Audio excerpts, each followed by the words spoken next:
Já começo agradecendo a participação de todos aqueles que se inscreveram e avisando que hoje a gente está fazendo uma reunião diferente.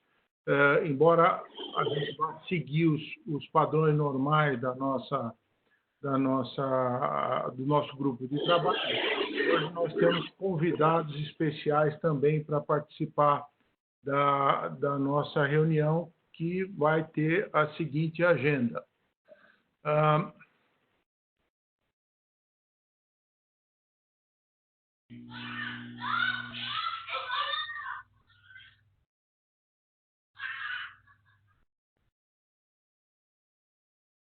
Você parou de falar, Carlos? Parei só para todo mundo assimilar a agenda. Alguém está Eu tinha ficado mudo aqui de novo. Não. Já vamos começar. Então, como eu disse, essa é a agenda que nós vamos discutir hoje. É uma agenda extensa, a gente tem um desafio muito grande pela frente, porque os assuntos são complexos e tem muitos desdobramentos, não é? Obviamente, numa reunião como essa, nós queríamos trazer, principalmente, quais foram os efeitos sobre o consumidor diante da pandemia que nós estamos vivendo, não é? Já era sabido que isso afetaria, de fato, o consumo e à medida que o novo coronavírus vem se alastrando, a gente já sentiu isso, que a média do consumo no sistema interligado está caindo. Os primeiros números dão conta aí de que, no total, nesse período, a gente já tem uma demanda menor em 10%. Depois nós vamos analisar por segmento quanto isso caiu e o que representa para cada um dos segmentos, não é? Obviamente, isso tem uma implicação, e essa implicação que a gente mostra e que a gente gostaria de discutir tem implicações sobre o mercado regulado, não é? E no mercado regulado, a gente começou a ver as medidas de emergência que foram adotadas. Começou com a questão da não interrupção do fornecimento por inadimplência para os consumidores residenciais e rurais, não é? A única dúvida que a gente tem, pelo menos até hoje, é que nós não temos clareza de como isso será cobrado depois que a crise passar. Na sequência, a gente acabou vendo uma série ou uma resolução, né? A ANEEL acabou liberando recursos em algumas contas que ela tinha, também com o intuito de fazer com que a necessidade de caixa das distribuidoras fosse atendida, né? E, finalmente, acabamos chegando na medida provisória 950, que fala do empréstimo às distribuidoras e que cogita o empréstimo para as distribuidoras, né? Nesse momento, existe uma medida provisória que nós já, como ANACE, tratamos de emendar, evitando que esse empréstimo seja feito e seja cobrado dos consumidores, a gente está acompanhando a própria decisão da ANEEL, e quem olhou algumas notícias vindas da ANEEL está sabendo que dentro da ANEEL existe uma divisão dentro da sua diretoria. Umas não se opõem ao empréstimo e outras se opõem, acreditando que existem outras alternativas para fazer o financiamento disso, não é? Nós vamos falar, então, com detalhes disso, e também não vamos nos deixar de falar o que anda acontecendo no Mercado Livre. Logo após o início da crise, nós começamos a mostrar que era necessário renegociar contratos. E aí a gente vai discutir como é que estão, pelo menos dentro daquilo que a gente conhece e sabe, como é que está a renegociação, como está a renegociação dos contratos entre alguns consumidores ou alguns compradores e vendedores, né? Para manter também todos informados a respeito do que anda acontecendo no mercado de gás, a gente vai falar um pouco da nossa atuação no sentido de sugerir medidas, pelo menos aqui em São Paulo, com relação de como deve ser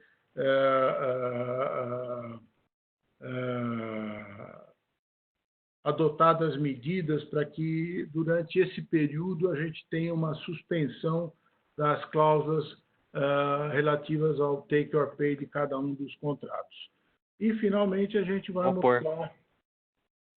vai falar dos indicadores de energia que nós tradicionalmente apresentamos para você, e o que chama a atenção é certamente a queda de preços no Mercado Livre no futuro. Então, essa é a agenda que a gente tem, é uma agenda extensa e que a gente vai tentar cobrir, então, com vocês todo esse material. É importante falar para vocês qual que foi o posicionamento da ANAS desde o início dessa crise, não é? A gente entendeu, desde o primeiro momento, que nós deveríamos começar a procurar a imprensa, mostrando que o consumidor não poderia terminar pagando, ou que não é justo que o consumidor pague sozinho essa conta do coronavírus. E, para isso, a gente buscou caminhar usando 3 diretrizes. A primeira diretriz que a gente procurou usar foi mostrar que a gente pode focar no relacionamento entre as distribuidoras e os consumidores, mostrando o caminho da renegociação dos contratos. Depois a gente tentou mostrar que a gente precisa buscar sustentabilidade, porque todos irão pagar essa conta. Então, seria importante que todos concordassem e que a gente não estivesse vendo um setor blindado, né? E, finalmente, uma diretriz do ponto de vista institucional. Como eu disse, é fundamental que os prejuízos sejam diferentes, distribuídos igualmente para todos. Todos irão sofrer, todos sofrerão. Por este caminho, nós começamos a ser proativos, e tanto para o Ministério da Economia, tanto para o Ministério de Minas e Energia e para a ANEEL, nós saímos sugerindo aquilo que nós chamamos de soluções regulatórias, porque, no nosso entender, esse é o caminho, e só esse é o caminho que a gente tem para seguir. Então, a questão das soluções regulatórias, nós encaminhamos, formalizamos e estamos trabalhando com a ANEEL no sentido de que a gente tenha a possibilidade, ou que eles analisem a obrigação do atendimento da demanda contratada, que suspendam a aplicação de penalidades, não é, pelo descumprimento das condições de contratos, e que também olhem para a questão da carga de tributos, encargos e subsídios, que é lugar comum, todo mundo já conhece, pode chegar a 50%. Então, são essas ações que, ao longo dessas semanas, ou, se vocês preferirem, desde que nós tivemos a nossa última reunião do grupo de trabalho, que a ANAS vem sugerindo e vem debatendo com esses diversos agentes do setor. Não existe hoje, obviamente, uma definição de como isso vai ser feito. Eu tenho conversado com Schweppes, o Álvaro, Mariana, muito sobre as notícias que aparecem e surgem.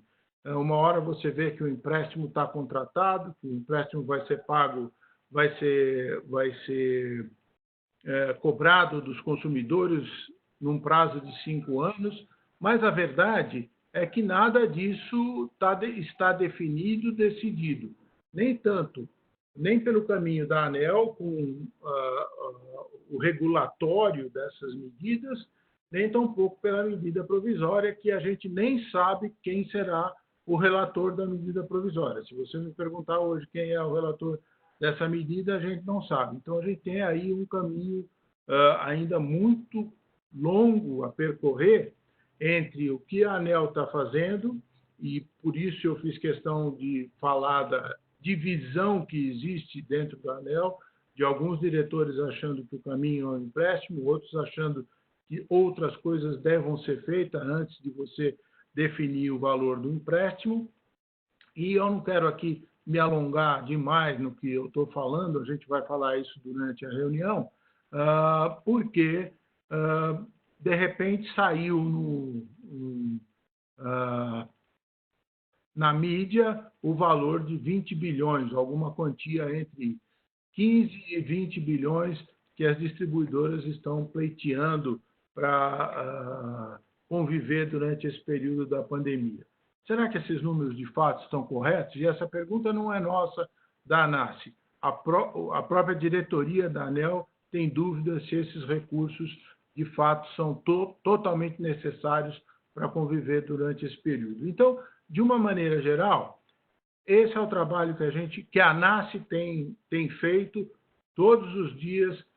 No início da nossa reunião, a gente estava falando a respeito de nunca se trabalhar tanto e realmente nunca se fez tanta reunião, nunca se correu tanto atrás de coisas que a gente está fazendo, sempre com aquela visão de que não é justo que o consumidor seja o único a pagar por essa conta do coronavírus. Então, é por esse caminho que nós vamos andar na nossa reunião de hoje. E, dito isso, vamos entender o que é que está acontecendo com o consumo. Álvaro, te passo a palavra. Obrigado, Carlos. Bom, primeiro dar boa tarde para todo mundo. Aí tem hoje uma reunião excepcional, aí um grupo de trabalho excepcional. Vejo bastante gente aí conhecida que não costuma estar com a gente nessas reuniões mensais. Como o assunto exige, tem o interesse de bastante gente aí nessa nossa reunião de hoje. Vamos começar avaliando aí os efeitos da crise do coronavírus sobre o setor elétrico, né? No sintoma mais forte, que foi a queda no consumo de energia. Então, a gente traz aí nessa primeira tela um estudo publicado pela própria CCE, onde a CCE avalia a mudança e a queda no consumo de energia do dia 18 de março para cá. Então, no dia 18 foi quando iniciou aí as primeiras medidas restritivas, né, por parte dos governos municipais, estaduais e governo federal. E a gente observa, né, nessa publicação que cobria aí do dia 18 de março até o dia 10 de abril, a gente chega num número de queda de consumo da ordem de 10% no sistema interligado como um todo, né? É claro que esse número ele é bastante diferente entre as regiões do país, né, que a gente consegue ver no mapa que está na esquerda, mas principalmente ele varia bastante entre os segmentos de consumidores, né? E aí a gente chama atenção para as indústrias, né? A CCE destaca aí que a queda de consumo no Mercado Livre, né, se no país como um todo essa queda foi 10%, no Mercado Livre ela foi 14%, né, até o dia 10 de abril. Mas em alguns segmentos, né, vamos pegar, por exemplo, o segmento de veículos, né, indústrias automobilísticas, o consumo caiu pela metade, né, caiu 53%. No segmento do comércio, esse número fica na casa aí de 13%, 15%. No setor de serviços, né, talvez um dos setores mais afetados aí pelas medidas restritivas, a queda chega a 30%. Então, muito do que a gente vai discutir daqui para frente, das medidas que foram tomadas aí e dos outros sintomas, né, vamos dizer assim, está diretamente relacionado a essa questão da queda de consumo e da redução da demanda de energia no país inteiro. Bom, avaliando isso de uma forma mais estrutural, então aquela primeira avaliação olha o impacto direto ali dia a dia que a gente teve desde o início dessas ações restritivas. Aqui a gente volta naquela avaliação do consumo mês a mês e a gente olha um foco com a comparação do que vem sendo realizado esse ano com o que a gente teve de consumo de energia no país no ano passado. O gráfico da esquerda, o gráfico de evolução da carga, a gente consegue observar aí a barra cinza é o consumo do país no ano de 2019, mês a mês, enquanto as barras azuis é o consumo que a gente observa ao longo do ano de 2020. A gente chama atenção para dois pontos aqui. Mesmo antes do coronavírus, né, antes dessas ações restritivas aí que impactam todos os segmentos da sociedade, a gente já vinha com um consumo registrado esse ano, né, uma demanda por energia menor do que no ano passado, muito por uma questão econômica e também por uma questão de clima, né? A gente teve temperaturas mais baixas aí no começo do ano, mas também um cenário de crescimento econômico já com indícios de um crescimento econômico baixo, mesmo antes do coronavírus. Agora, no mês de abril, a gente já está mirando aí, né? Esse é um número do ONS que foi sendo revisado semanalmente, né? O ONS já trabalha aí com a expectativa que o consumo de abril fique pelo menos 13%, aí 12,5% abaixo do consumo de abril de 2019. Então, a gente vê que aquele primeiro número da C7, 10%, foi o primeiro indicativo, e agora, já pegando o que está sendo realizado ao longo do mês de abril, a gente está descendo um patamar aí de uma queda de 12,5% no consumo. Isso vai impactar, com certeza vai impactar o consumo de maio, junho e dos próximos meses também. Então, hoje está ocorrendo lá no ONS a reunião mensal de planejamento, né, para o mês de maio, mas o número inicial que o ONS estava trabalhando é uma queda de consumo de pelo menos aí 6% para maio. A gente já espera que o ONS deva indicar uma queda da ordem de 10% aí para maio, ao término das reuniões que estão acontecendo hoje e amanhã, do planejamento mensal da operação. Então, tudo isso para a gente enxergar em números, né, esse impacto brutal que o crise está tendo sobre o lado da demanda de energia, com a queda generalizada em todas as regiões, todos os supermercados, a gente vê uma queda expressiva, e batendo principalmente em alguns segmentos, os segmentos da indústria, do comércio e serviços aí da sociedade. Um outro dado importante, quando a gente olha principalmente para o longo prazo, né, para o médio e para o longo prazo, né, a gente vê uma queda de consumo aí de acima de 10% para esses meses onde a gente está tendo aí o lockdown, né, vamos dizer assim, mas com certeza a gente vai ter um impacto nas projeções de crescimento do consumo de energia para os próximos anos e para os próximos meses e também para os próximos anos. A gente teve, no final do mês de março, a revisão quadrimestral da projeção de carga que o ONS faz para o sistema elétrico há 5 anos. Né? Então, essa é uma revisão ordinária, né? Ela já estava prevista para acontecer nessa data, né? No final de março, começo de abril, e foi, vamos dizer assim, logo no início dos efeitos aí do coronavírus. Né? Então, essa revisão, vamos dizer que ela pegou parcialmente os efeitos que essa crise está tendo sobre o setor elétrico. Qual foi o indicativo do governo, né, nessa revisão de carga? O governo trabalhou com a premissa de crescimento de PIB, né? Existe uma correlação grande entre o crescimento do PIB, né, a atividade econômica, e o consumo de energia elétrica. Então, nessa revisão que foi feita no final de março, a premissa de crescimento de PIB para 2020 que o governo usou foi 0% e uma premissa de 2,3% para 2021. Com isso, já se esperava uma queda no consumo de energia do ano de 2020, né, olhando o ano como um todo, da ordem de 0,9%, mas com a retomada no crescimento, né, do consumo de energia já em 2021 e nos anos seguintes, aí da ordem de entre 3,5% e 4%. Hoje a gente já sabe que esse número está superestimado, né? Então, os efeitos da crise do coronavírus estão sendo mais fortes do que se esperava lá no final de março e o mercado já enxerga uma necessidade ou de uma revisão forte desse número lá na próximo evento ordinário, né, que é no final de setembro, ou até mesmo uma revisão extraordinária dessas projeções.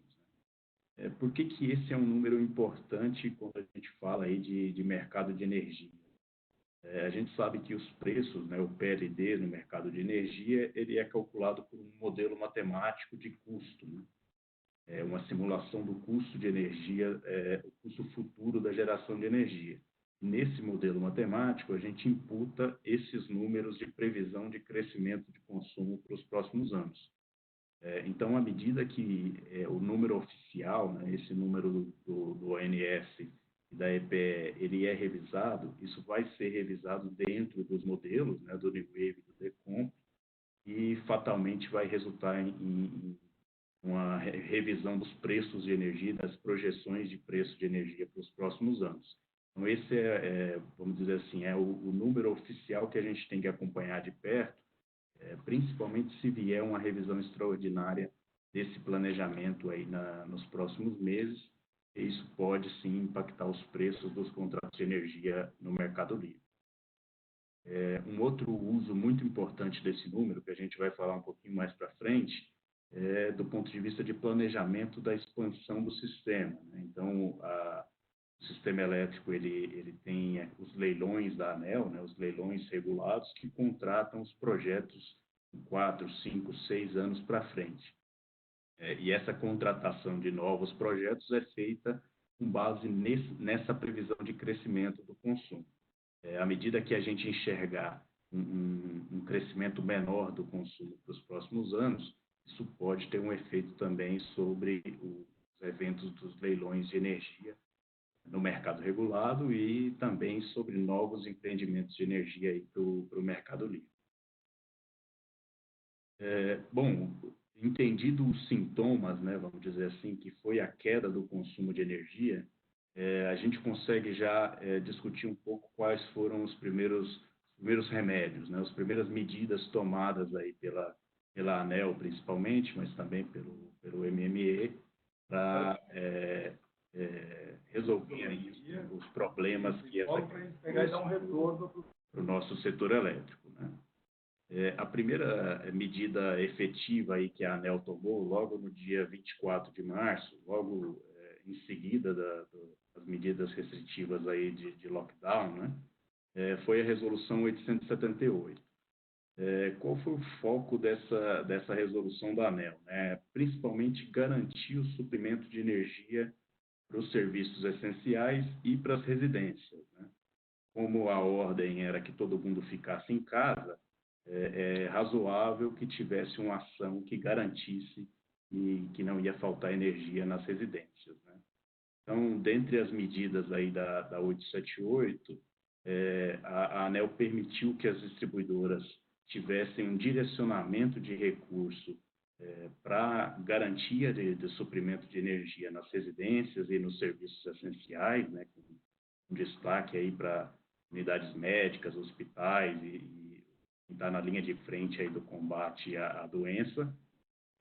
Mas uma das ações que certamente vai ter um efeito financeiro para as distribuidoras foi a suspensão do corte de energia dos consumidores residenciais, tanto rurais quanto urbanos, e para serviços essenciais.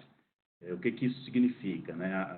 O consumidor residencial não pagar a conta nos próximos 90 dias, as distribuidoras não podem realizar o corte de energia.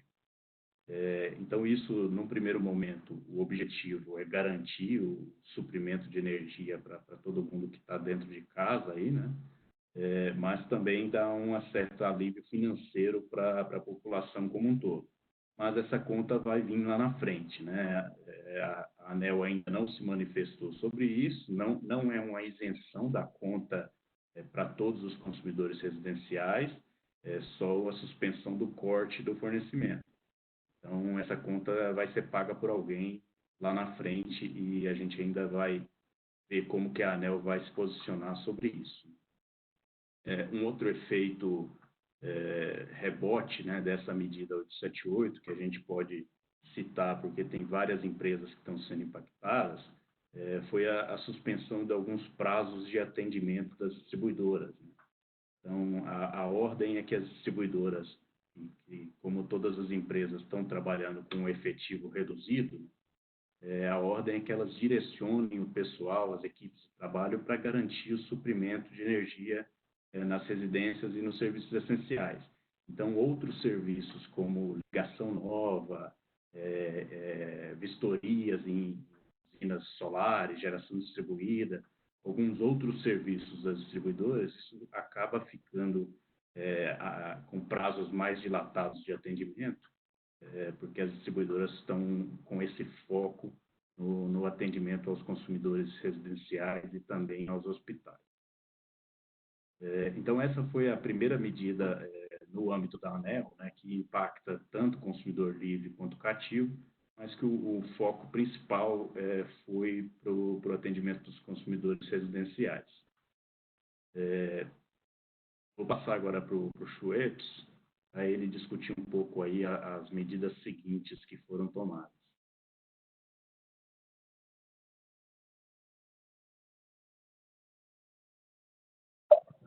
Oi, pessoal, boa tarde aí. Só complementando o que o Álvaro falou ali, muitas das medidas que a ANEEL tomou agora foram muitas medidas também de redução de custos das distribuidoras, tá? Além de, vamos dizer, de suspender o corte de fornecimento, ela também tem uma série de medidas que, vamos dizer, tirar o custo das distribuidoras, tipo assim, entregar a conta de energia, o papel, atendimentos presenciais, ela deu uma reduzida em uma série de atividades, possibilitou uma redução de uma série de atividades que são obrigações Como é que eu posso ter certeza que meu fone está ligado? Da distribuidora, e isso serviu também para um alívio de caixa, né? Agora, falando um pouquinho das outras medidas que a ANEEL vem tomando aí, a primeira delas foi a suspensão dos leilões previstos para 2020 por prazo indeterminado. Tá, aí tem um leilão a -4, -5, para termoelétricas, subsídios termoelétricas aí, mais antigas, os leilões de energia nova -4 e -6, e os leilões de transmissão e atendimento do sistema isolado. Tá? Isso, boa parte dessa suspensão é até por conta de não ter uma previsão adequada de qual vai ser o consumo futuro e até por dificuldade dos agentes poderem elaborar e apresentar propostas, né? Então, isso aí deve ser uma parte disso deve ser retomado ao longo do segundo semestre, aí, ou quando essa situação se normalizar. Tá? Outra coisa importante, que para várias distribuidoras aí, que tinham reajuste agora em abril, e possivelmente em maio também, a ANEEL calculou o reajuste que a distribuidora poderia aplicar nas suas tarifas, mas ela suspendeu a aplicação desses reajustes tarifários até 30 de junho. Então, quer dizer que assim, os consumidores da CPFL Paulista, Energisa Mato Grosso do Sul, Energisa Mato Grosso, Coelba, Enel Ceará e a última aqui, que desse Ecoserne, né? no Rio Grande do Norte, essas distribuidoras já têm o seu índice de reajuste determinado, mas só vão aplicar para os consumidores a partir de 30 de junho. Então, essa receita que as distribuidoras não auferiram nesse período aí, possivelmente vai virar um custo que vai ser repassado no reajuste tarifário do ano que vem. Tá? Então, a gente já começa a ver aí que essas medidas dão um alívio temporário para o consumidor, não aumenta a conta de energia, mas ele pode virar um passivo que vai fazer um acréscimo na conta do ano que vem. Ainda nós vamos ter que acompanhar como é que a ANEEL vai tratar essas questões aí. Tá? Outra coisa importante que foi criado, um gabinete de monitoramento da situação do mercado de energia elétrica, que a ANEEL montou esse gabinete aí, que tinha como principal objetivo acompanhar o que está acontecendo, né, avaliar os efeitos da pandemia e, principalmente, monitorar a situação econômico-financeira das distribuidoras. Tá? A gente sempre vai ouvir muito assim, falar das distribuidoras, até porque as distribuidoras elas são o elemento arrecadador, é o agente arrecadador do setor elétrico. Da receita que as distribuidoras arrecadam, 80% elas repassam para terceiros, para os geradores de energia comprada, os impostos, os encargos setoriais. Dos 100% que as distribuidoras arrecadam, fica com elas aproximadamente só 20% é receita própria da distribuidora. Então, como tem essa situação de inadimplência, possível inadimplência, redução de faturamento, uma série de situações que podem acontecer, do outro lado tem uma série de compromissos assumidos regulatoriamente pelas distribuidoras que elas vão ter dificuldades de honrar se elas não tiverem recursos suficientes para fazer esses pagamentos. Né? Ela recebe energia para entregar para o consumidor, ela tem lá uma inadimplência maior, aí ela tem que fazer o pagamento integral da energia que foi comprada dos seus geradores. Então, ela precisa ter caixa para fazer esse pagamento. E a preocupação é que, como o volume de dinheiro que elas arrecadam e repassam é muito grande, você pode gerar uma situação muito delicada de caixa para as distribuidoras. Por isso, aquela preocupação, como o Álvaro já ressaltou, dos empréstimos que já foram avaliados, já teve até medida provisória permitindo que a CC tome empréstimos no mercado para atender situações específicas de distribuidoras que tenham problemas de fluxo de caixa. Tá? E esse gabinete de monitoramento, ele também está coordenando todos os estudos e propostas para serem implantadas aí para atender a necessidade do mercado de energia elétrica. Né? Uma outra medida que a ANEEL tomou aí na semana passada, tem alguns fundos setoriais que têm dinheiro em caixa. Esse fundo, um dos fundos que tem dinheiro em caixa, é um fundo que os recursos são utilizados para reduzir os dispêndios dos agentes nos encargos de serviço do sistema. Encargos de serviço do sistema são serviços que precisam ser executados para manter a estabilidade elétrica do sistema. Tipo assim, não vou detalhar aqui, mas tem uma série de serviços que precisam ser feitos pelos geradores, pelos transmissores, principalmente, para que a gente possa ter o fornecimento de energia elétrica de maneira contínua. E então, esses serviços muitas vezes não têm previsão tarifária, então são arrecadados são pagos através desses encargos e serviços do sistema. A ANEEL avaliou que ela tinha lá em caixa algo em torno de 2 bilhões de reais, de um desses fundos aí que era usado para alívio desses encargos e serviços do sistema, e ela decidiu distribuir esse dinheiro para os consumidores e para os consumidores em geral. Então, desse total de 2 bilhões, 550 milhões aproximadamente foram distribuídos para os consumidores livres. Esse dinheiro já caiu na conta lá do Bradesco de cada um dos consumidores e está disponível para saque e uso desse dinheiro. E quase 1,5 bilhão foi distribuído para as distribuidoras. Né? As distribuidoras receberam esse dinheiro por conta do atendimento dos consumidores, proporcional aos consumidores que elas atendem. Né? Esse depósito foi realizado no dia 8/4, né, na conta corrente do Bradesco, e já está disponível para saque, né? Então, é um dinheiro aí inesperado, aí, e dependendo do porte do consumidor, tem um valor razoável lá para ser resgatado, aí, que pode ajudar bastante nesse momento de dificuldade de caixa. Tá?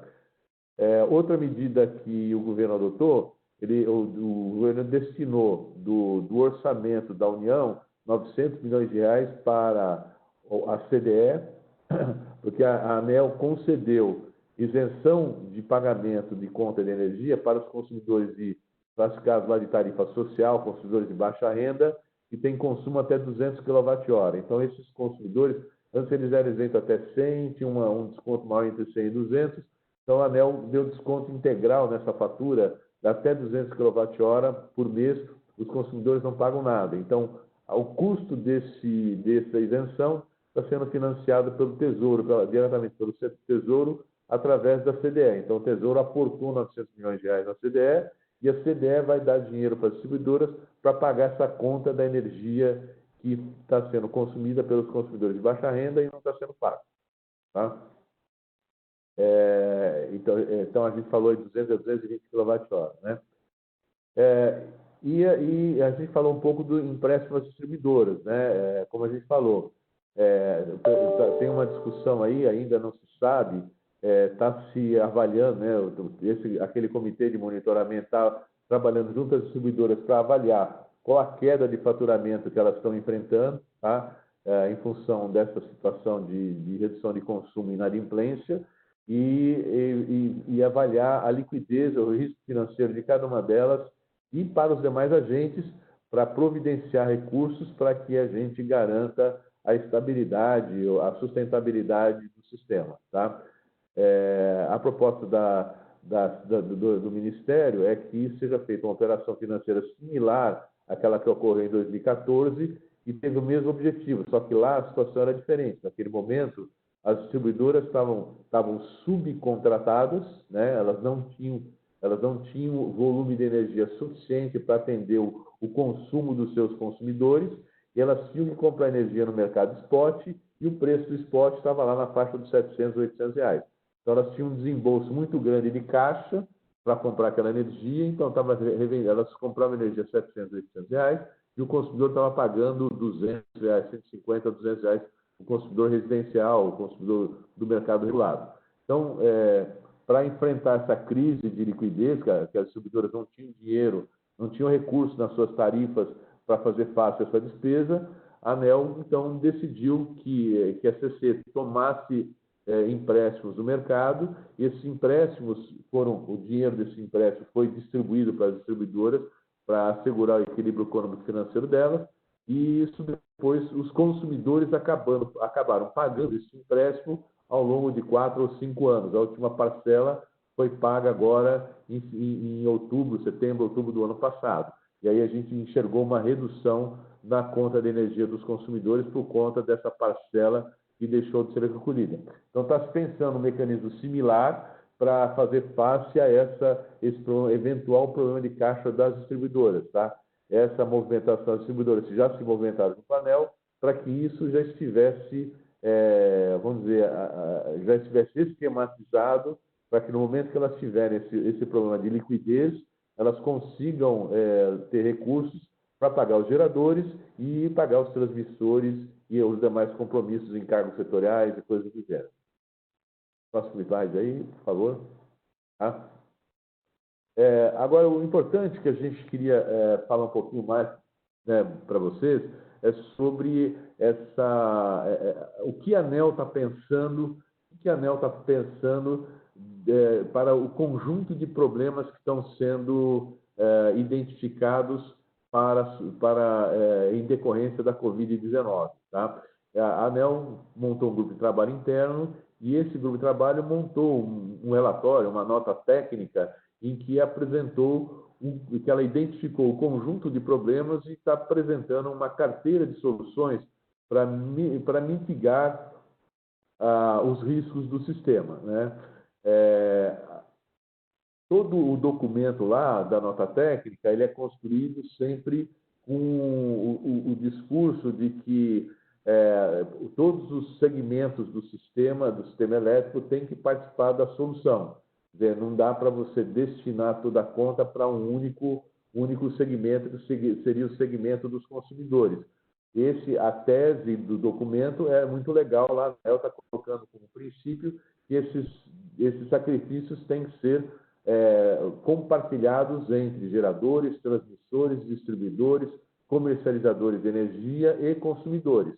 A tese está muito legal, nós temos que ver se na prática isso vai se transformar em ações ou regulamentações que efetivamente demonstrem que essa intenção da ANEEL se transformou em fato efetivo. A experiência do passado, geradores, distribuidores e transmissores, mesmo comercializadores, são agentes muito mais organizados e eles têm lá, através das suas associações de classe, um trabalho de pressão constante sobre os técnicos da ANEEL, sobre os técnicos do Ministério, sobre ministros, inclusive na Câmara dos Deputados, para construir soluções que preservem os seus negócios. Nós, do lado do consumo, agora, temos que ter consciência que, se também não participarmos desse esforço, não criarmos um conjunto de ações e também nos movimentarmos, nós vamos pagar a maior parte dessa conta aqui. Então, quais são os principais itens que a ANEEL está buscando e está propondo para aliviar essa situação? Uma das medidas a gente falou lá, tem alguns fundos setoriais que têm dinheiro sobrando. Lá, a conta das bandeiras, a gente sabe que toda vez que aciona a bandeira, sobre a tarifa dos consumidores tem um acréscimo, esse dinheiro vai ser recolhido e vai para uma conta lá, vai para um fundo que eles chamam a conta bandeiras, né? E esse dinheiro fica disponível para pagar a compra de energia adicional que as distribuidoras têm quando o preço de mercado é maior que o preço de contratos que ela tem, do preço que está na tarifa delas. Esse fundo hoje tem 1,37 bi acumulado lá, que a ANEEL está pensando em também usar isso para aliviar as contas dos consumidores. Tá? Ela está discutindo a possibilidade de que os geradores e distribuidores negociem entre si os parcelamentos dos pagamentos dos contratos de compra de energia, dos CCARs e dos contratos que existem entre as distribuidoras e os geradores. Os geradores, eles estão, vamos dizer, num trabalho muito forte junto à ANEEL para que os seus contratos sejam honrados na integralidade. A situação atual é que, com a queda do consumo, as distribuidoras agora vão ficar sobrecontratadas, como elas já estavam nos últimos 3 anos, e elas conseguiram reduzir essa sobrecontratação, entregando energia, vendendo contratos no mercado, né? Vamos dizer, os geradores tiveram a opção de fazer a rescisão bilateral dos contratos sem penalidades, e muitos geradores encerraram os contratos com as distribuidoras e venderam energia no mercado. Então, as distribuidoras ali naquele momento conseguiram reduzir a sua sobrecontratação e então conseguiram aliviar os custos que tinham, o possível repasse para o consumidor de custos que elas têm que comprar energia e depois vai vender a um preço menor que o preço de contrato. Agora a situação está se mostrando de maneira similar ao que a gente viveu nos últimos 3 anos. Com a queda do consumo, prevê-se que as distribuidoras vão ficar sobrecontratadas e os geradores querem receber integralmente os seus pagamentos. E isso vai provocar um desequilíbrio na distribuidora, que ela vai receber dos consumidores o volume que ela entregou, mas dos geradores ela vai receber um volume maior e vai liquidar isso na CCE a preços menores que os de contratos. Então, a ANEEL está abrindo a possibilidade de uma negociação de geradores e distribuidores para permitir um parcelamento desses pagamentos e outros ajustes que sejam possíveis de se fazer nesse momento. Está se prevendo uma discussão com o BNDES para amortizar, para que seja suspenso por um período a amortização reduzida, a amortização dos empréstimos dos geradores, para que os geradores possam também aliviar as despesas das distribuidoras, né? E uma série de outras medidas que a gente listou aí, todas elas no sentido de buscar reduzir os custos das distribuidoras mediante um compartilhamento dos custos que a gente tem aí, tá? Então, acho que um ponto importante aí, que acho que de todos eles, tem um dos pontos importantes a destacar, é uma discussão com a Eletrobras e a energia de Itaipu, porque a energia de Itaipu hoje é paga em dólar. Então, a gente sabe que nós tivemos aí uma aceleração no câmbio, tá certo? Tanto da parcela que a gente recebe no Brasil, quanto da parcela que recebe do Paraguai. A energia de Itaipu é paga em dólar. Então, o dólar subiu aí, está batendo R$5, acima de R$5. Isso vai pressionar demais as tarifas e vai colocar problemas para os consumidores. Então, aí está se prevendo alguma ação para discutir entre a Eletrobras e as distribuidoras para a energia de Itaipu e, de forma a parcelar o impacto dessa variação cambial. A gente percebe que algumas dessas medidas vão ter efeitos de curto prazo, mas muitas delas a gente vai ter que tomar cuidado para isso não virar um custo que vai ser pago ali na frente, né? Todas essas medidas que a gente está falando aqui são medidas que podem aliviar o nosso caixa de hoje. Essa celebração de um contrato entre a Eletrobras e as distribuidoras para ela parcelar o impacto da variação cambial, num certo momento a Eletrobras vai ter que receber esse dinheiro de volta. Ou ela vai receber esse dinheiro de volta via tarifa, ou vai receber via tesouro. Se receber via tesouro, vira imposto. Se receber via tarifa, vira custo para o consumidor. Tá? Eu acho que assim, desses pontos aí, acho que são os principais. Tem outra possibilidade de utilizar recursos dos programas de P&D, né? Toda distribuidora, nas suas tarifas, tem uma parcela de recursos que são pagos, são usados, os distribuidores e geradores, são usados para programas de eficiência energética. Então, uma das medidas que está se estudando é suspender o uso desse dinheiro para esses projetos de P&D, de pesquisa e desenvolvimento, e direcioná-los para pagamentos de despesas e empréstimos para as distribuidoras. Tá? Então, assim, esse conjunto de atividades ações aí é um conjunto, um leque maior do que esse aí, a gente listou aí 10 itens, mas tem outros lá, vale a pena. É um texto longo aí, essa nota técnica, mas ele é muito bem fundamentado e colocando estimativas de para cada um desses problemas, qual o impacto que se espera, qual o tamanho desse impacto e essas medidas mitigatórias distribuindo esses efeitos entre os vários agentes. Nosso risco, como a gente falou, como eu falei há pouco, é que ali na frente isso vire um acréscimo nas tarifas por conta dessa organização, dessa melhor organização, uma ação mais ativa dos geradores e distribuidores para assegurar a sustentabilidade do seu negócio. Nós, como consumidores, também temos que nos movimentar junto às nossas associações de classe, para que a gente possa também defender os interesses e não pagar essa conta sozinho. Schweppes, deixa eu aproveitar e interromper um pouco. Primeiro, porque nós estamos fazendo o GT com uma dinâmica diferente e uma dos pontos importantes do nosso GT é a participação dos nossos associados e amigos convidados no GT. Então, a gente tem algumas perguntas. Antes de passar para algumas perguntas que estão aqui, que eu acho que foram temas que nós já comentamos, e, portanto, eu te interrompi por conta disso, eu acho que uma grande preocupação que a gente tem institucionalmente é essa questão de onde virão esses recursos, como vocês puderam sentir, a ANEEL está raspando o tacho, buscando em rubricas valores que possam reduzir o aumento tarifário, se ele vier a acontecer.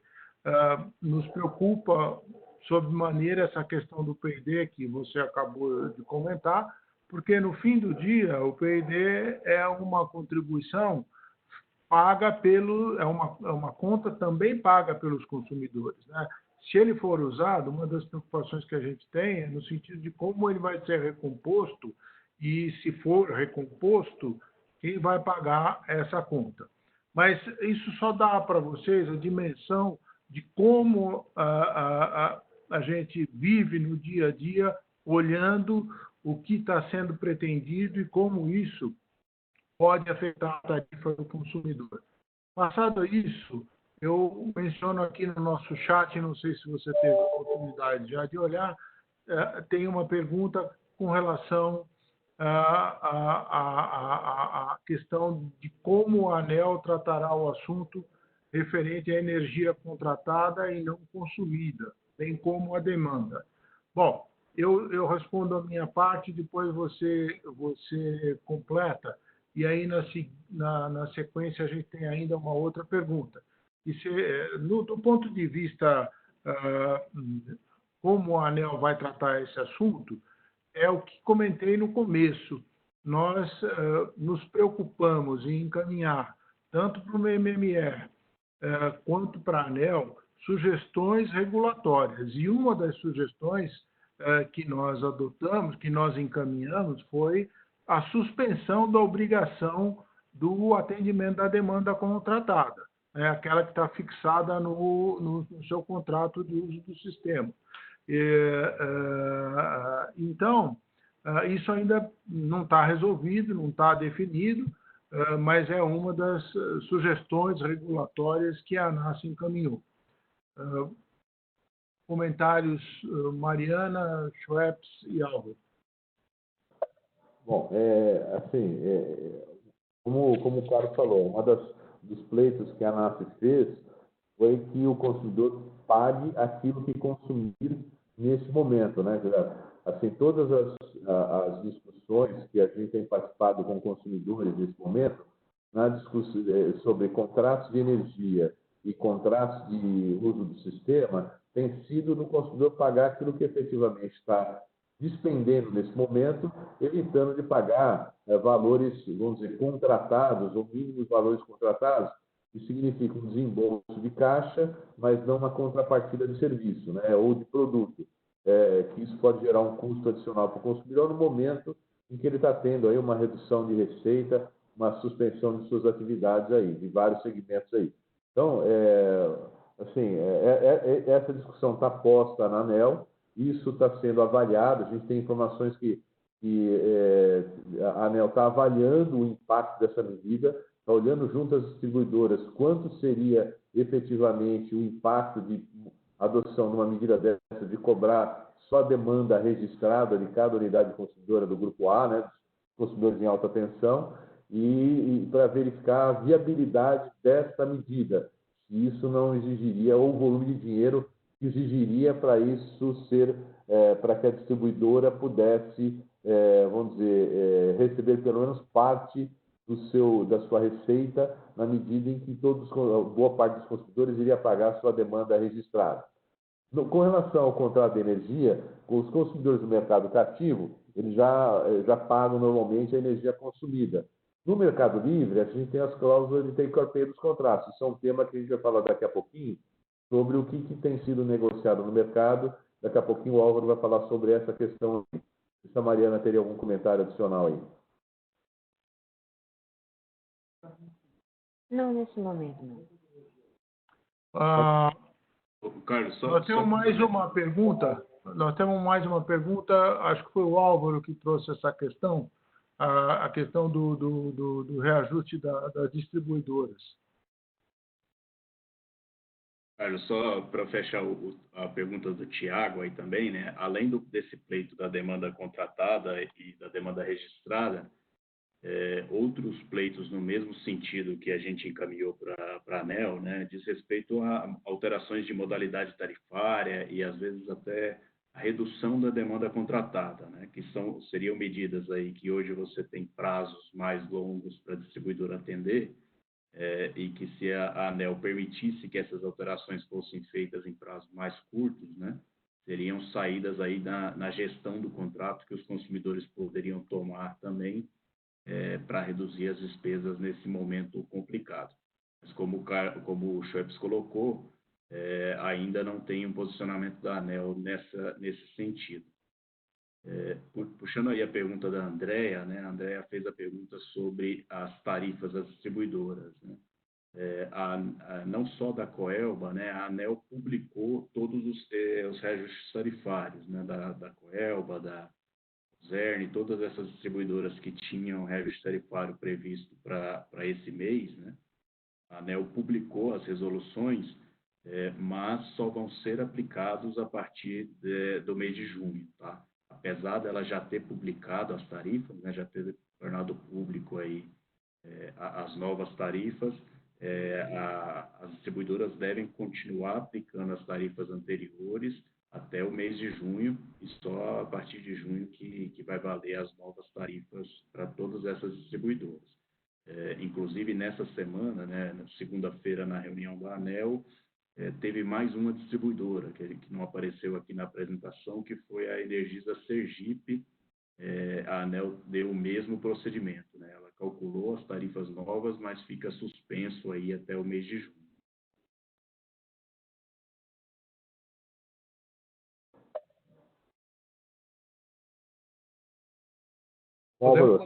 Podemos continuar, por favor. Álvaro, agora você continua aí, Álvaro? Bom, vamos lá. Só vou dar nosso próximo tema, né? Acho que é a pergunta de bastante gente aí também, com relação aos contratos do Mercado Livre, né? Então, a gente já falou bastante aí das ações no âmbito do mercado regulado, né? Do contrato de uso de rede e dos contratos dos consumidores cativos, né?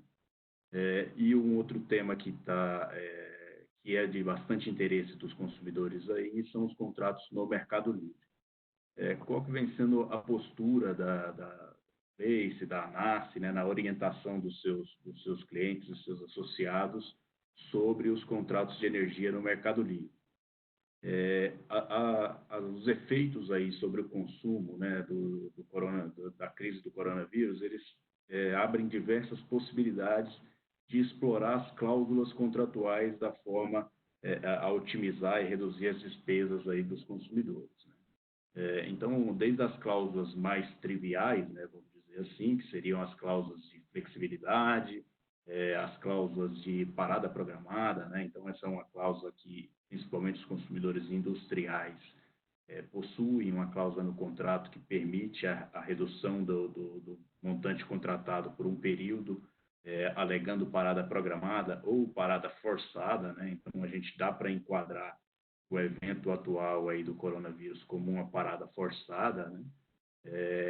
Alguns contratos trazem condições especiais para sobras contratuais, né? Então, dá para discutir a precificação desses volumes de sobra, volume de recompra, e, claro, a cláusula de caso fortuito e força maior, que talvez seja a cláusula mais forte e também a cláusula que ficou por mais tempo aí adormecida, né, nos contratos de energia. A gente tem a sorte no Brasil de raramente viver momentos de caso fortuito e força maior por eventos da natureza, vamos dizer assim, né? A gente não tem terremoto, não tem vulcão, tem muito pouco evento que causaria o uso dessa cláusula. Então, o que a gente ouve aí no mercado de uma forma geral é que é uma cláusula que sempre teve nos contratos, mas por nunca se ter utilizado de uma forma sistêmica, né? É uma cláusula que foi pouco explorada e pouco avaliada por ambas as partes aí no mercado de energia. Mas é sim uma cláusula que, em alguns casos, né, a gente sempre destaca que tem que ser avaliado caso a caso, mas para alguns casos as medidas governamentais aí e as restrições sociais que a gente teve, com certeza podem ser avaliadas no âmbito dessa cláusula de caso fortuito ou de força maior sobre os contratos. E aí é importante cada consumidor, né, buscar a sua contraparte e buscar uma solução contratual, uma solução negocial para as condições do contrato nesse momento, né? Seja uma renegociação que envolva efeitos no médio prazo sobre o contrato, ou no caso da caracterização, né, da cláusula de caso fortuito e força maior, a redução das obrigações contratuais nesse momento dos efeitos da crise. O importante e a gente tem orientado os nossos clientes, né? Essas cláusulas elas têm textos bastante diversos, né? Então, em alguns contratos, por exemplo, a cláusula de caso fortuito ela é bem escrita, né? Vamos dizer assim, ela tem quais as situações que tem que acontecer para caracterizar um evento desse tipo, quais são as ações que as partes têm que tomar imediatamente, uma vez caracterizado tal evento. Inclusive, alguns contratos dizem especificamente que isso vai afetar o montante contratual ou se vai afetar o preço contratual. Em outros contratos, essa é uma cláusula mais genérica. Então, aí entra principalmente a análise jurídica aí da assessoria que o cliente tem para ver como que a gente pode tratar esse assunto e sempre buscar uma saída aí negocial para essa situação de crise, né? A gente tem visto, de uma forma geral, falando pela Replace, o Carlos, depois, se você quiser complementar dos associados da ANACE, né? Mas, de uma forma geral, a gente tem visto negociações bem-sucedidas aí com os fornecedores, dispostos a discutir e buscar uma solução que fique razoável, todo mundo entendendo que esse é um momento bastante ativo. Não sei se a Mariana quer completar alguma coisa nesse tema também. Acho que a gente pode falar que a análise de cada contrato, ela depende muito da maneira como o impacto é feito em cada uma das atividades dos nossos associados, né? Nós temos associados comercial e temos associados na linha industrial. Então, são diferentes os impactos. Nós temos associados que tiveram a sua demanda aumentada e estão tendo que driblar questões contratuais por necessidade de maior consumo de energia, e temos associados que efetivamente tiveram suas portas fechadas. Então, cada efeito da pandemia e de uma crise, ela vai agir de uma forma diferente para fins de, vamos dizer, alegação de força maior.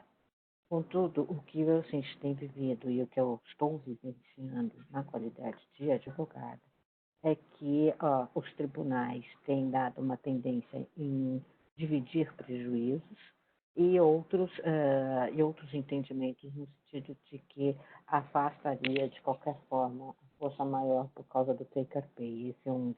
Esse é um problema que a gente teria que enfrentar caso a caso. Mas, na linha vamos dizer, dividir prejuízos, as negociações têm sido efetivamente benéficas para as duas partes. Já numa alegação de simplesmente alegar força maior e para interromper contratos, isso não vai ter nenhuma vitória junto, nem ao Poder Judiciário, na medida que a crise tem um conceito geral de que atinge a todos. Então, a recomendação maior é: vamos negociar.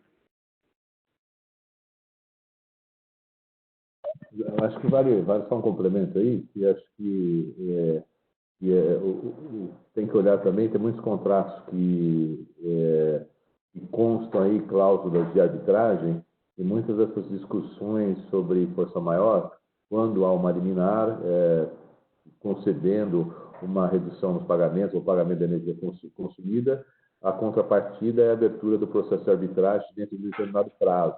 Então, assim, a ação da justiça nessas questões também, ela está limitada também pela forma que nos contratos está colocado como é que vai ser resolvida uma controvérsia. No caso aí, se a gente tem uma situação que um dos lados está entendendo que está tendo uma situação de força maior, o outro não concorda, abriu-se uma controvérsia e na discussão judicial, se o foro para a discussão é uma arbitragem, no meio judicial, muitos desses contratos estão sendo, vamos dizer, dirigidos para a arbitragem, e a arbitragem tem que ser aberta num certo prazo.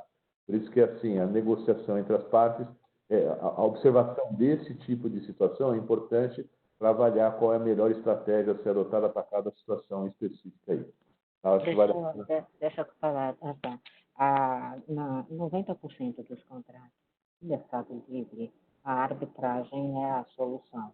E as medidas judiciais são antecipatórias. E o prazo para a abertura da arbitragem é um prazo legal, 30 dias.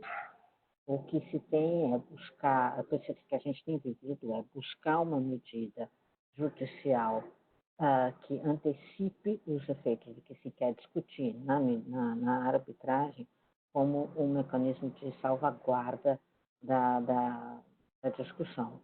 A necessidade de essa implementação só foi adotada como medida extrema, quando esgotada todas as possibilidades de negociação entre partes e quando o prejuízo é sobremaneira superado e dá para ser comprovado.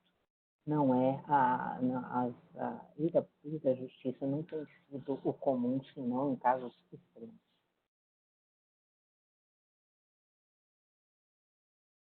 Deixa só ainda sobre esse tema, nós temos mais uma pergunta que fala sobre formas de negociações de sucesso.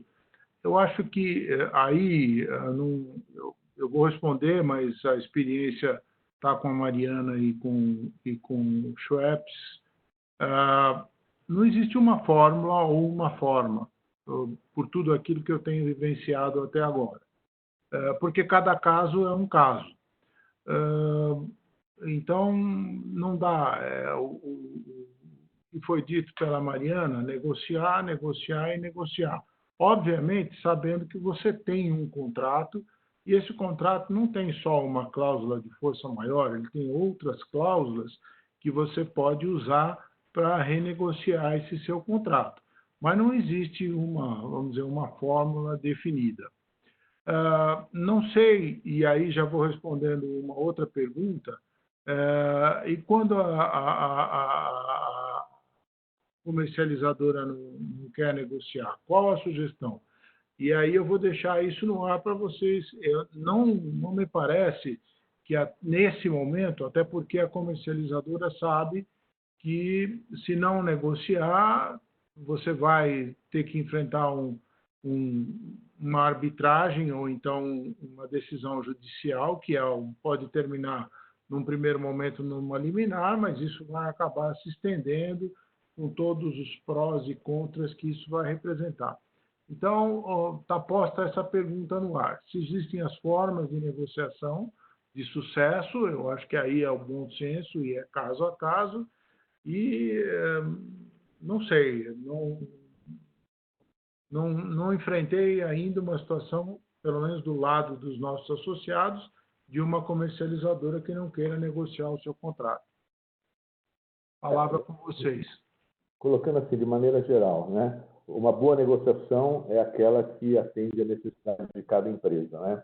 A gente, quando começa uma negociação, você sabe qual é a necessidade do consumidor e a gente tem que olhar também qual é a condição do vendedor naquela situação.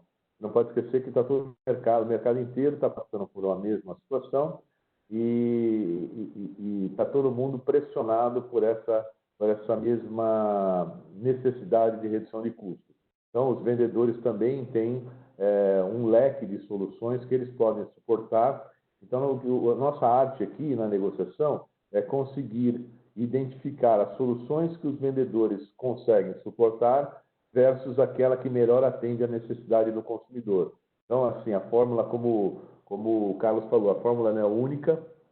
A gente tem que ter esse trabalho aí de costura para identificar, para entender onde está, qual é a dor do consumidor, onde dói mais o consumidor, e entender qual é a dor também do vendedor, onde dói mais o vendedor, onde ele pode ceder, onde ele pode abrir uma condição que seja favorável para o consumidor. Algumas situações a gente consegue jogar volumes ao longo desse ano, outras a gente consegue jogar volumes para o futuro, outras a gente consegue fazer uma diluição dos valores que deixaram de ser pagos agora no futuro, e às vezes parcial, ou às vezes uma parte do que é devido, às vezes uma parte maior. Quer dizer, toda essa arte é a negociação, chegar no ponto de conseguir atingir uma situação que atenda à necessidade dos dois lados. A gente não pode esquecer que aí uma negociação tem os dois lados. Um lado tem uma dor e o outro lado tem outra dor. Então, nós temos que encaixar aquele remédio que, vamos dizer, que fica menos dolorido para os dois. Então, Então, a experiência é na negociação, é caso a caso, como o Carlos falou, é caso a caso. Tá? Também nós não temos notícia de nenhuma comercializadora ou nenhum gerador que se negou a negociar. A gente percebe que, dependendo da saúde financeira do próprio grupo econômico, você tem mais flexibilidade para a negociação ou menos flexibilidade. Quanto maior o grupo econômico, quanto o grupo mais saudável o grupo econômico, mais flexibilidade a gente consegue nessa negociação. E negociações não são melhores ou piores, são mais flexíveis que você chega e acomoda a necessidade dos dois lados. Quanto menos e aí você tem outros grupos econômicos, outras empresas que têm mais dificuldades de negociação. Então, também é caso a caso. Nós temos que identificar quais os vendedores que têm mais flexibilidade e aqueles que têm menos flexibilidade, para que a gente possa chegar naquela solução que é ideal para cada situação. Tá? Mas, de maneira geral, os vendedores têm estado dispostos a negociar, mas a linha geral é que é de repasse do custo dessa redução de despesa nesse momento aqui. Alguns com financiamento, outros de uma forma explícita, outros de uma forma mais amena. Quer dizer, tem várias maneiras de se fazer esse financiamento dessa redução de despesa de momento. Tá bom. Bem, um outro capítulo que a gente normalmente trata é a questão do gás. Obviamente, a gente trouxe esse tema aqui para falar com vocês sobre o gás, para mostrar que também a ANAS vem atuando com relação ao que está acontecendo no mundo do gás. E, junto à Arcesp, nós já atuamos para que a Arcesp aplicasse o que nós chamamos de medidas excepcionais, como a suspensão temporária dessas cláusulas de take or pay, flexibilizando os limites dos contratos e o possível repasse da queda de preços no mercado internacional para as tarifas. Né? Outra coisa que é muito recente e que a gente acabou constatando é essa questão do que aconteceu com a redução dos preços do combustível no mercado internacional. Quer dizer, embora a gente não possa hoje fazer uma leitura maior do que... Bom, você nunca imaginou que nós tivéssemos preços negativos para o petróleo, né? Alguém poderia imaginar que você pagaria para alguém levar o seu produto? Então, são coisas que nós estamos vivendo, mas uma coisa, para mim, me parece importante. Isso mexe com a queda de preço, eu quero dizer, impacta a Petrobras, não é? E certamente a Petrobras vai ter que rever os seus modelos de negócios e reduzir os seus custos para poder se adequar a essa nova realidade. Então, essas são as coisas que a gente vê que estão acontecendo no mercado do gás, e eu gostaria de pedir para a Mariana se ela tem alguma observação em adição a isso que foi dito aqui. Mariana, por favor. Sim. Com relação à GLP, assim, não é bem o foco da gente, porque poucos usam GLP e os botijões estão saindo, embora a própria Petrobras não tenha anunciado anteontem que pode haver um desabastecimento em função da queda do petróleo, dado o preço, porque para manter o equilíbrio de combustíveis com o combustível, por exemplo, gasolina e etanol, eles vão produzir mais etanol, e aí o GLP fica um pouco prejudicado, porque ele deriva dessa refinação, tá? Com relação aos contratos de gás, nós temos notícias somente do acordo da Comgás com o governo do Estado de São Paulo para não cobrar as penalidades daqueles consumidores que tiverem os seus takes menores que os takes do take or pay. O pleito era muito maior do que isso, né? O pleito, nós, quando fizemos o pleito lá atrás, junto à CESP, era uma série de medidas, mais ou menos na mesma linha daquelas que a gente propunha com relação à energia, mas não foram acatadas. E o principal era o repasse imediato da queda do preço do petróleo para as tarifas dentro da visão de conta gráfica. No entanto, o não alcance desse repasse imediato está muito vinculado à recente determinação da CESP, no sentido de já ter adiantado no começo de março uma parte do resgate da conta gráfica, e ela precisaria de 3 meses, e esses 3 meses coincidem com a revisão tarifária agora em maio, para fazer todo o acerto. O que nós temos com relação à conta gráfica e preço de gás, efetivamente, é o seguinte: você tem um preço de petróleo que está dentro do cômputo do preço do gás em queda, e, no entanto, você tem um dólar em disparada. Então, os efeitos disso na conta gráfica, ninguém sabe, e não é só na conta gráfica São Paulo, mas os efeitos disso em todos os preços de gás de venda da Petrobras para as distribuidoras, que, coincidentemente, têm o seu reajuste agora em maio. O Ministério de Minas e Energia soltou uma nota dizendo que está acompanhando essa evolução e vai promover debates e discussões entre Petrobras e as distribuidoras para chegar no meio termo. Com relação ao preço do petróleo, o que isso impacta no mercado de gás? Investimento, puramente investimento. Aquilo que a Petrobras estava se propondo a investir no pré-sal, e um pré-sal seria efetivamente vamos dizer, benéfico para a abertura do mercado e para aparecer novos fornecedores, novos vendedores, isso ficou agora suspenso. A Shell também já suspendeu os seus investimentos, e vários outros investidores também estão deixando de investir. E isso vai refletir, vamos dizer, na lentidão da abertura do mercado que a gente está buscando. Não aparece no surgimento de novos players, infelizmente. José Augusto pergunta aqui se tem alguma medida quanto ao gás natural no Rio e com a Naturgy. Até agora nós não tivemos a notícia da conclusão dos debates, mas nós sabemos que no Rio de Janeiro, efetivamente, eles estavam caminhando para o mesmo entendimento, de perdoar as penalidades, admitir os takes menores que os takes mínimos, e entrar numa negociação de como fazer uma recuperação da perda da concessionária no futuro.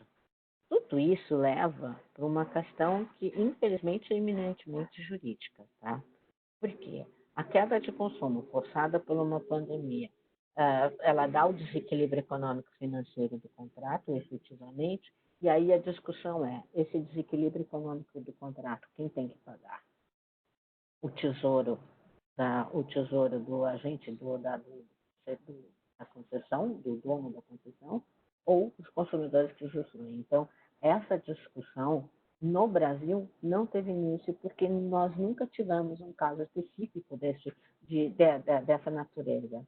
Todas as crises que nós enfrentamos, tanto no setor elétrico como no setor de gás, foram crises de oferta e nunca crises de demanda.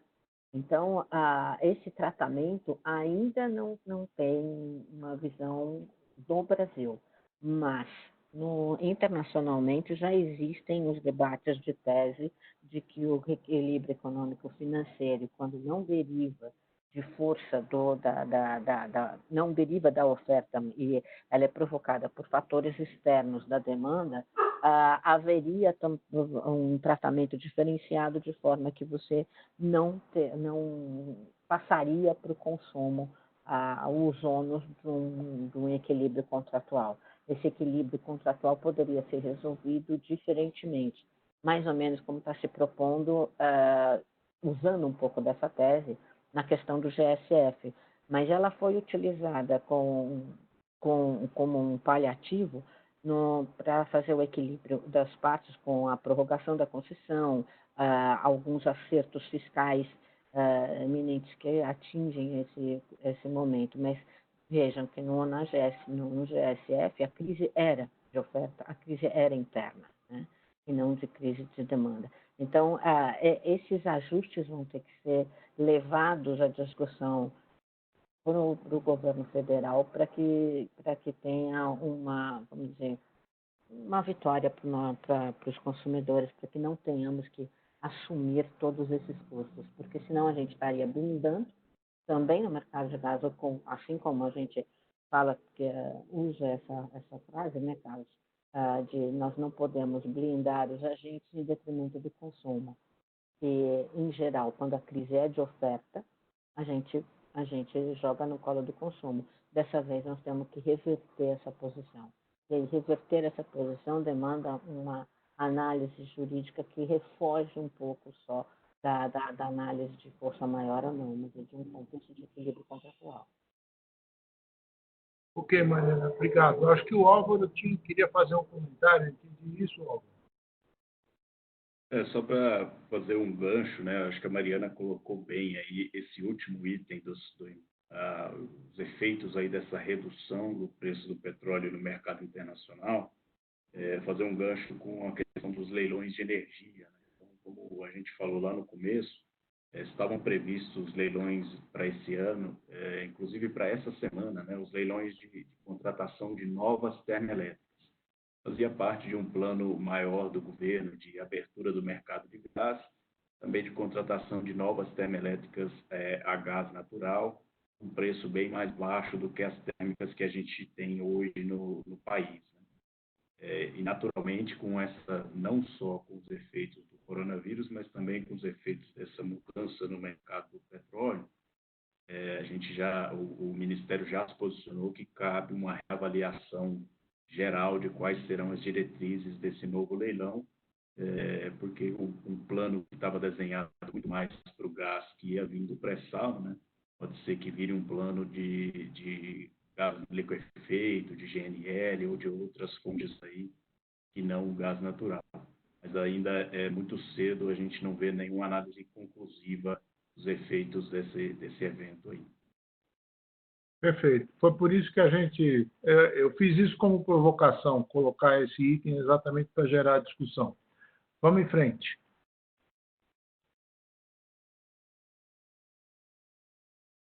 Bom, eu acho que antes da gente mudar de capítulo, só dar espaço para a Mariana responder a pergunta da Cíntia, que eu acho que é ainda no assunto do gás, Mariana.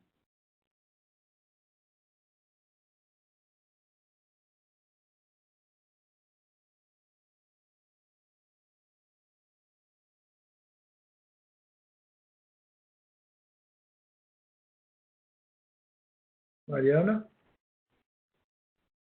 Nós perdemos a Mariana? Não perderam. A Mariana estava falando um monte com o microfone desligado. Perdão. Percebi que eu já estava... Perdão, senhores. Então, rebobina a fita e aperta o play. Ok. A Cíntia pergunta se a defesa que está sendo construída no setor de gás, utilizando a demanda, também poderia ser utilizada no setor elétrico. A defesa de demanda não está setorizada para o gás. Ela está sendo discutida no âmbito geral como concessão e equilíbrio econômico-financeiro de contrato de concessão. Hoje, por exemplo, tem uma decisão e um parecer da polícia, do Ministério Público, falando que reconhece para o setor de aviação as concessões dos aeroportos e das estradas de rodagem a força maior. E eles sugerem que o equilíbrio econômico-financeiro se converta em soluções que fiquem restritas ao concessionário e ao poder concedente. Então, essa discussão ela está tomando uma roupagem nova, não é setorizada. Ela vai ser tratada pelo ineditismo de uma crise de demanda no Brasil que nunca se teve. Setor elétrico, a gente sempre viveu crise de oferta, a gente viveu, não vou dizer racionamento que não é força maior, mas racionamento ele teve um reflexo de crise de oferta, onde as soluções caíram no colo do consumo, em função de ser uma crise setorizada. A crise que a gente vem vivendo de 2013, depois da 579 e também do GTF, ela é uma crise de oferta também, porque ela também está atinente a preço ao mercado. E agora o que a gente está falando é em ser proibido o consumo, ser medidas de isolamento que interferem na capacidade da demanda consumir. Então, mudou de figura. Você não pode, se essa classe de consumidores já está, vamos dizer, sendo penalizada, não só com confinamento, mas também com uma impossibilidade de consumo, não seria razoável, ao mínimo numa discussão jurídica, que você jogasse no colo deles todos os custos. E isso é que vai ser a nova roupagem de discussões, tanto no âmbito do governo federal como estadual, seja para gás, seja para energia elétrica. Assim como para estradas de rodagem e aviação. Mariana, eu vou pedir para você olhar no chat que tem mais uma pergunta. Enquanto você está lendo e entendendo, eu respondo para o Fernando que eu acho que sim, mas não sei se a Mariana concorda comigo. Eu já havia comentado com ela esse tema.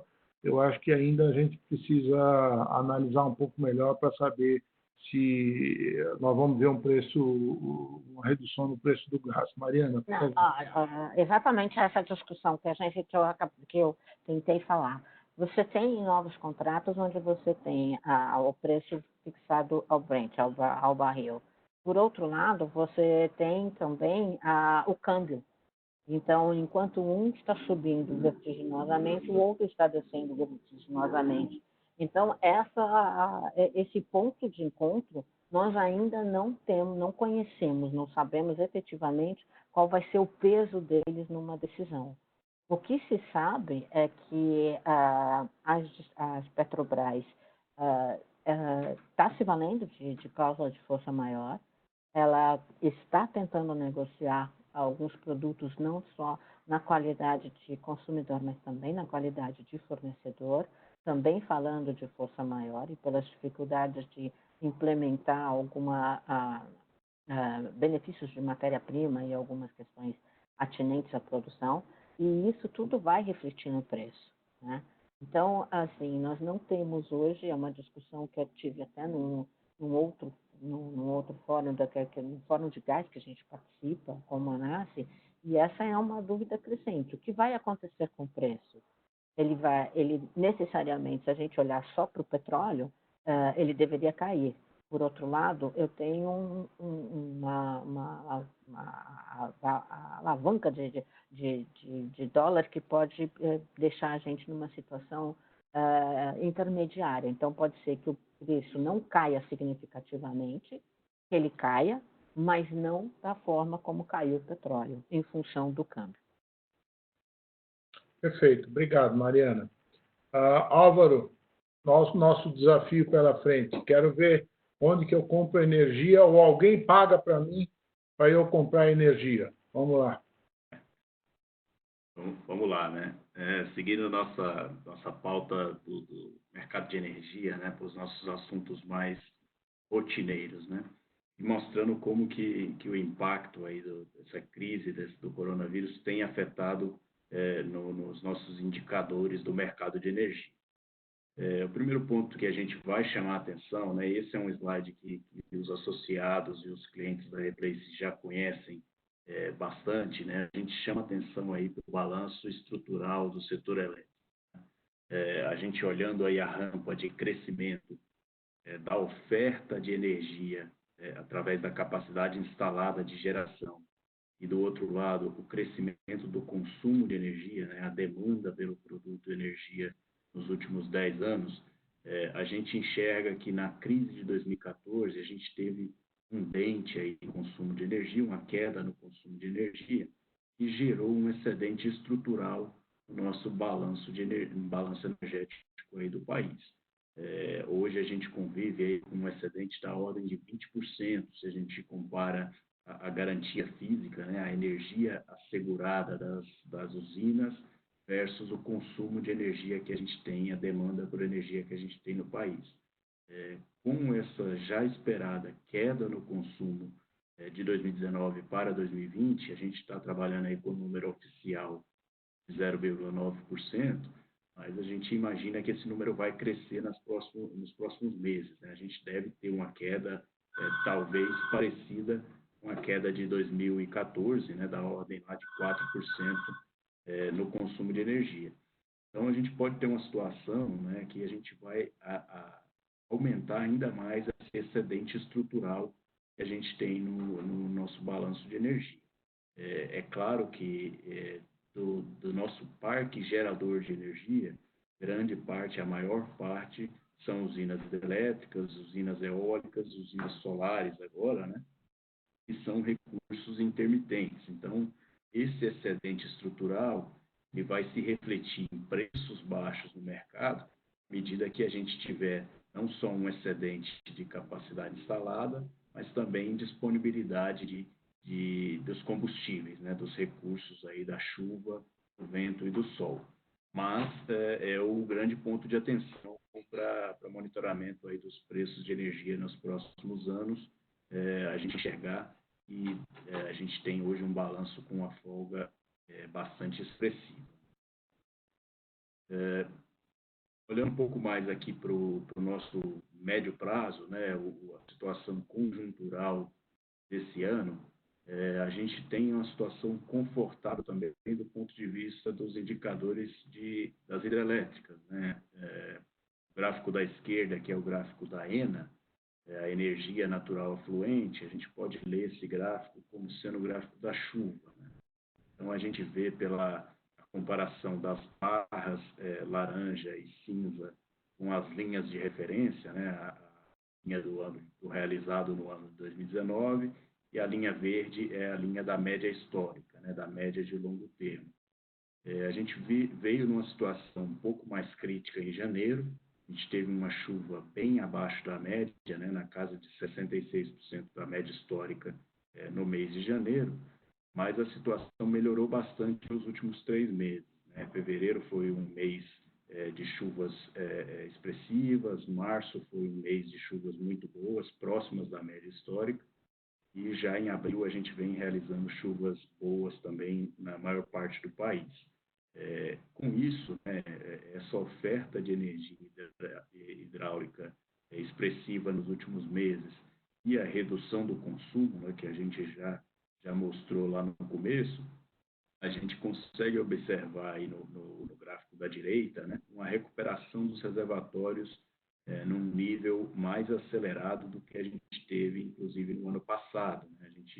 A última projeção do ONS, né, é que a gente chegue nos reservatórios aí no nível acima de 60% no mês de maio.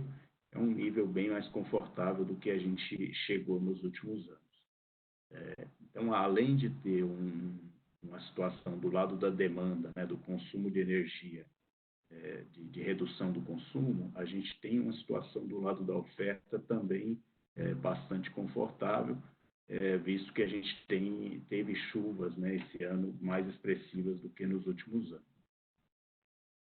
Antes da gente entrar nos preços, né, e mostrar como que esses indicadores estão refletindo aí nos preços no Mercado Livre, é importante a gente falar um pouquinho dos encargos, né, os encargos que os consumidores livres pagam aí na CCE. O primeiro pacote de encargos, né, que é o ESS, a gente vê aí nos últimos meses, desde maio do ano passado, esse encargo ele vem mais comportado, né, com valores abaixo aí de R$ 2,00 por megawatt-hora, então é mesmo só o custo de despacho de termoelétricas em situações forçadas aí do sistema, restrições do sistema, serviços ancilares, e a gente teve uma situação específica no mês de março, um encargo mais elevado em decorrência da necessidade de geração fora da ordem de mérito na região sul, né?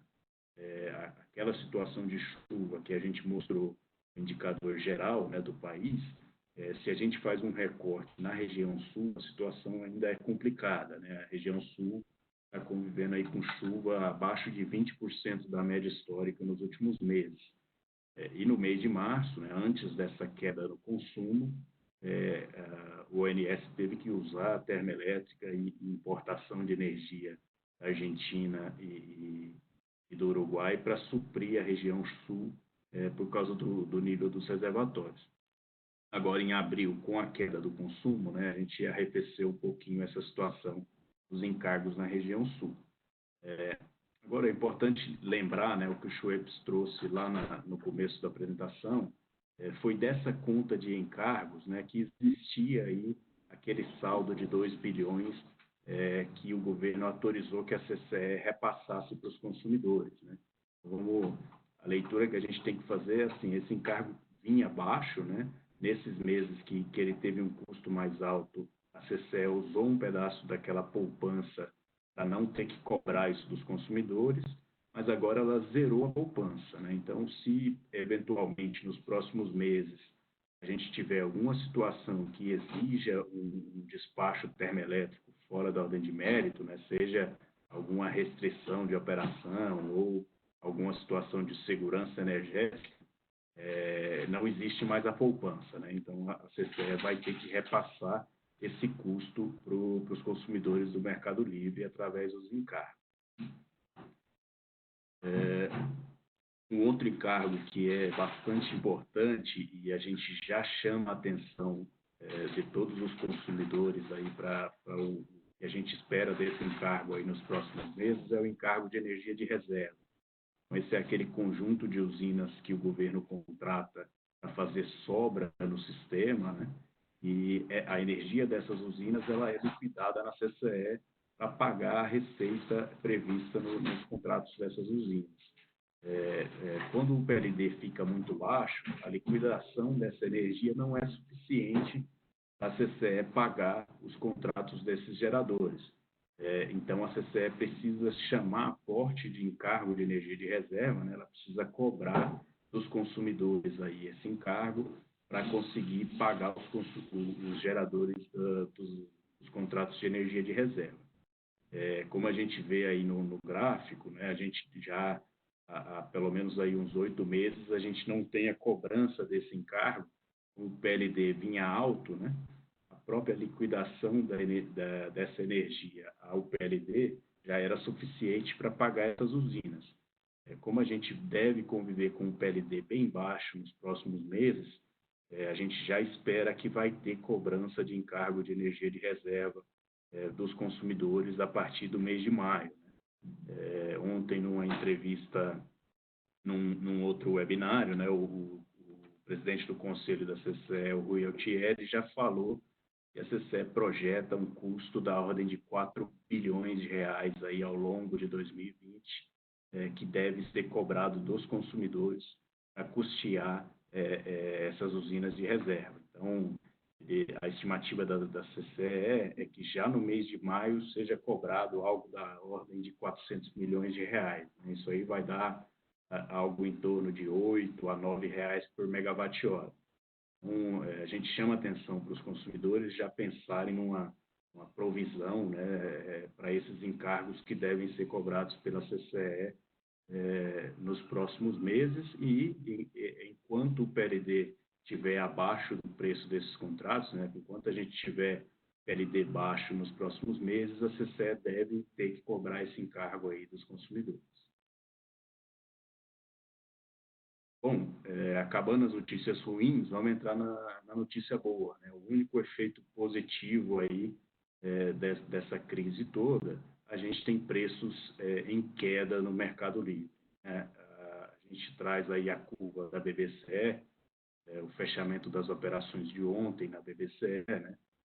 com os preços mês a mês para a energia convencional que vem sendo negociados aí no mercado. Então, isso já reflete um pouco qual é a expectativa do mercado em relação ao PLD. Com certeza, a gente deve ter PLD no valor piso agora para abril, né, no valor de R$ 39,00. Para maio, é bem provável que a gente tenha o PLD no piso em grande parte do mês, se não em todas as semanas, mas em grande parte do mês. Depois, esse preço deve manter aí abaixo de R$ 100,00 ao longo de todo o ano, né? Essa é a expectativa do mercado hoje. É claro que existe, assim como em todos os outros setores, né, existe uma incerteza muito grande por quanto tempo vão durar os efeitos dessa crise sobre o consumo de energia, né? Então, eu diria que hoje o mercado trabalha aí com a expectativa de que o mês de maio seja o mês da transição, né? Mês de maio e junho sejam os meses da reabertura, e a gente tenha uma volta do consumo aí no segundo semestre. Mas à medida que tiver alguma mudança nesse cenário, né, a gente sabe que a gente pode ter um movimento de queda ainda mais forte nos preços, porque com o consumo nesse nível, né, essa queda de 15%, 20% do consumo, isso dá uma folga muito grande na operação do sistema e a gente roda aí, atende o país quase que todo com a geração das usinas renováveis. Olhando no detalhe também os contratos de longo prazo, né, esses contratos são um pouco mais resistentes, né? A gente sabe que a crise está sendo severa em 2020, mas até alguns bancos, alguns economistas ainda divergem de qual vai ser a velocidade da retomada, né? Se vai ser a retomada em V, em W, em U, e isso tem efeito nos preços dos anos seguintes, né? Mas a gente já vê uma queda nos preços, principalmente em 2021. Então, esses são os preços que a gente observou na semana passada, né, na sexta-feira. A gente estava vendo contratos aí para consumidores, né, contratos com consumidor final, da ordem de R$ 160, aí 165 na convencional e 210 na incentivada, mas com um forte viés de baixa, né? A gente acha que esse preço de 2021 pode ter uma queda forte aí ao longo das próximas semanas. Para o 2022, 2023, 2024, né, os preços tendem a cair bem mais devagar, né, à medida que a gente ainda tem bastante coisa para acontecer nesse horizonte. Bom, Carlos, acho que agora a gente pode abrir aí para as perguntas finais, né?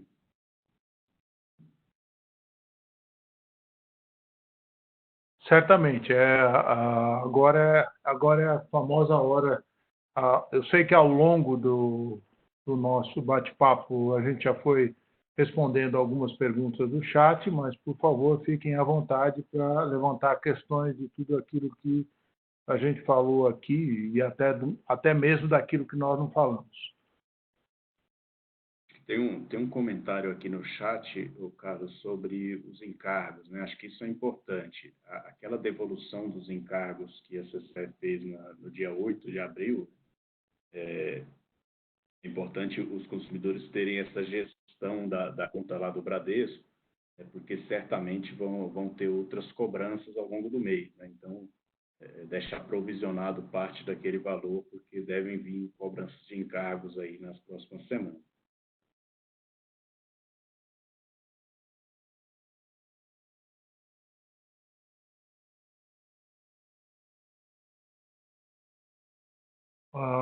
Eu tenho aqui uma pergunta que fala sobre se nós temos uma previsão de alguma resposta da ANEEL sobre o pleito da ANACE. Bom, difícil falar sobre uma previsão. O que nós sabemos é que nós estamos atravessando uma crise e ela precisa ser tratada o mais rápido possível. E a gente entende que a ANEEL está dando a devida atenção para essa crise. Tem a nota técnica que a ANEEL emitiu e eles estão, portanto, trabalhando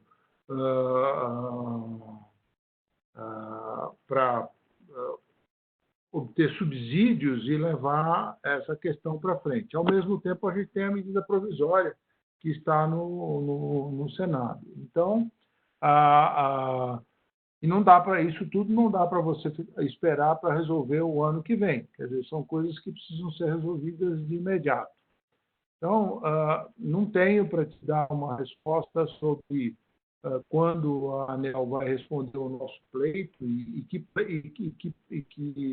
pontos ela vai nos atender, mas a gente vai continuar pressionando sempre com aquele lema institucional de que a ANEEL precisa tomar decisões que acabem não onerando ainda mais o consumidor via cobrança de encargo na CDE. Não sei se Mariana quer fazer algum comentário em adição a isso. Eu entendo que a resposta da ANEEL virá em linha com as decisões do Ministério de Minas e Energia com relação ao equilíbrio a salvação das distribuidoras. Enquanto eles não tiverem assertividade sobre os valores do empréstimo ou sobre qual é o tamanho dessa conta, a ANEEL não vai atender qualquer pleito que seja de diminuição da arrecadação da distribuidora. E nesse ponto, assim, o Ministério deu uma entrevista hoje, acabou de sair uma nota no canal Energia, dizendo que eles terão essa conta agora nesse final de semana. Então, eu acho que a gente tem que aguardar um pouco mais aqui e saber o que vai acontecer, mas a gente já sabe, essa conta vai chegar. Então, nós temos que trabalhar todos juntos para minimizá-la, porque esse entendimento de a crise de oferta, a crise de demanda, não terá muito resultado, já que acham que você salvaguardando a distribuidora, você salvaguarda todo o setor mesmo, e protege o consumidor, na visão deles. Então, está bem difícil de gente conseguir. Álvaro, o que eu vou fazer? Eu vou comprar? Tem alguém pagando para eu comprar energia ou espero o segundo semestre? A gente tem que, aí de novo, a estratégia é caso a caso, né? Mas o viés geral, né, é monitorar, né? Monitorar tanto o segundo semestre quanto 2021. Nossa orientação nessa semana é monitorar um pouco mais, porque a tendência, todos os indicadores indicam aí para uma queda de preço nas próximas semanas ainda. É importante lembrar que está tendo PMO hoje e amanhã. Então, é sempre bom a gente ver quais são as leituras que o ONS está fazendo, mas até lá, até a gente entender o que vai sair no PMO, a orientação é monitorar e aguardar um pouco para decidir aí sobre o segundo semestre e o 2021 também. Com relação à pergunta do Fernando, se a ANEEL pode intervir no mercado livre, não, a ANEEL não pode intervir no mercado livre. E aí é o ponto principal do que a gente fala da crise ser uma crise de oferta ou uma crise de demanda. Quando a gente está falando em relação, por exemplo, em racionamento, a crise vinha da capacidade o dono da concessão, da geração ou da produção em atender ao mercado. Então, ele interviu diminuindo o consumo do sistema interligado como um todo. E isso afetou pouco, naquela época, o mercado livre, porque o mercado livre não existiria. Mas se não existia a quantidade que a gente tem hoje. Mas mesmo naquela época, a decisão teria afetado mais do lado da produção. Aqui não, aqui a gente está falando em consumo, em a capacidade, a oferta está aí, e aí o tratamento de como a compra e venda se deu no mercado privado. Ela não tem como intervir em mercados privados. Tá? Então, o caminho realmente é negociação com o comercializador. Recompra, diluição da diferença no tempo, renegociação de prazos e tudo isso você tem que ter dentro do âmbito privado. Ok, Mariana, obrigado. Ainda nós temos tempo para quem quiser levantar alguma questão, dúvidas, como eu costumo dizer, arrependimento.